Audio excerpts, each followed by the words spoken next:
مذہبی حکومت یا مذہبی لوگ کوئی حکومت قائم کرتے ہیں تو انہیں بھی اللہ کے اس قانون کا پابند رہنا چاہیے کہ وہ لوگوں کی رائے سے حکومت قائم کریں۔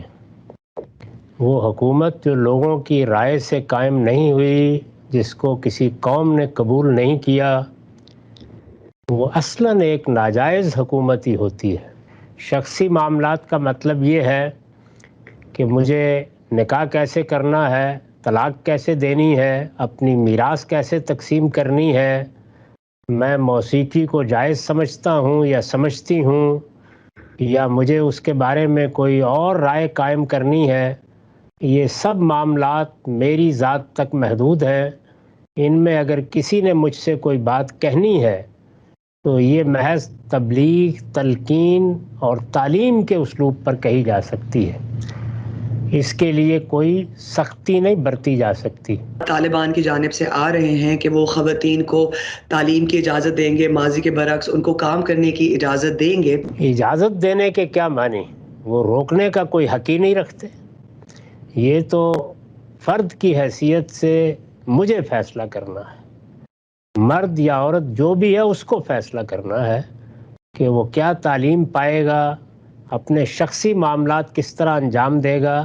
اس میں اگر مذہب کا کوئی حکم ہے تو اس پر عمل کرنا ہے یا اس کو کس طرح سمجھنا ہے، یہ فیصلہ بھی فرد کو کرنا ہے۔ میں جو بنیادی بات کہہ رہا ہوں وہ یہ ہے کہ وہ اجازت دینے والے کون ہوتے ہیں؟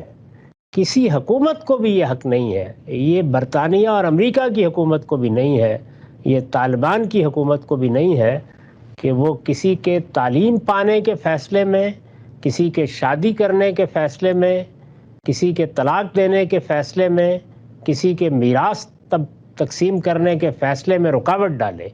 البتہ ان تمام معاملات میں اگر کسی کا حق تلف ہوا ہے تو اس میں وہ قانون سازی کریں گے تاکہ اگر کوئی اپنے حق کو بچانے کے لیے ان کے پاس آئے تو وہ اس کو انصاف دے سکیں۔ بعض اطلاعات افغانستان سے آئی، میڈیا پہ رپورٹ بھی ہوئی کہ کچھ لوگ جو ہیں وہ یہ کہتے ہیں کہ انصاف کی ترسیل جو طالبان کی جانب سے ہو رہی ہے وہ زیادہ تیز ہے، جبکہ ملک کا عدالتی نظام جو ہے وہ ویک ہے۔ تو کوئی شبہ ہی نہیں ہے کہ انصاف جلد ملنا چاہیے۔ اس کے لیے طالبان کوئی اچھا طریقہ اختیار کریں گے، جلد بازی میں نہیں ملنا چاہیے، جلد ملنا چاہیے۔ طالبان کوئی اچھا طریقہ اختیار کریں گے، اس کی بھی تحسین کی جائے گی۔ دوسری حکومتیں کوئی اچھا طریقہ اختیار کریں گی، اس کی بھی تحسین کی جائے گی۔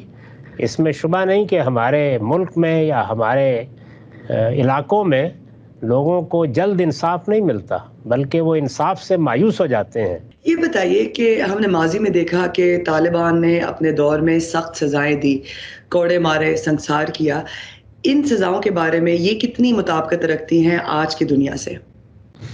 اللہ تعالیٰ نے جو سزائیں مقرر کی ہیں وہ انتہائی سزائیں ہیں۔ اس وقت دی جاتی ہیں جب کہ جرم آخری درجے میں ہو جاتا ہے اور مجرم کسی رعایت کا مستحق نہیں ہوتا، اور یہ سزائیں بھی صرف مسلمانوں کے لیے ہیں۔ اور اس بات کی سزا ہے کہ ایک شخص نے مسلمان ہو کر اللہ سے اطاعت کا عہد باندھ کر چوری کا ارتکاب کیا ہے یا بدکاری کا ارتکاب کیا ہے، تو جو سزائیں اللہ کی کتاب قرآن مجید میں بیان ہوئی ہیں وہ ضرور دینی چاہیے، لیکن اس کے شرائط پورے ہونے کے بعد دینی چاہیے۔ جب یہ صحیح طریقے سے دی جاتی ہیں، یعنی معاشرے کی تعلیم کا بندوبست کیا، تربیت کا بندوبست کیا، اس کی معاشی خوشحالی کا بندوبست کیا، لوگوں کے دینی شعور کو بلند کیا، اور اس کے بعد جا کر آپ جرم کو دیکھ کر، مجرم کے حالات دیکھ کر کوئی انتہائی سزا دیتے ہیں۔ طالبان جس طرح ان سزاؤں کو انٹرپریٹ کرتے ہیں یا ان کی تعبیر کرتے ہیں، وہ تعبیر بھی صحیح نہیں ہے، لیکن جو کچھ بھی اللہ تعالیٰ نے اپنی کتاب میں بیان کیا اس کی روشنی میں یا اس کے امتثال امر میں سزا دی جائے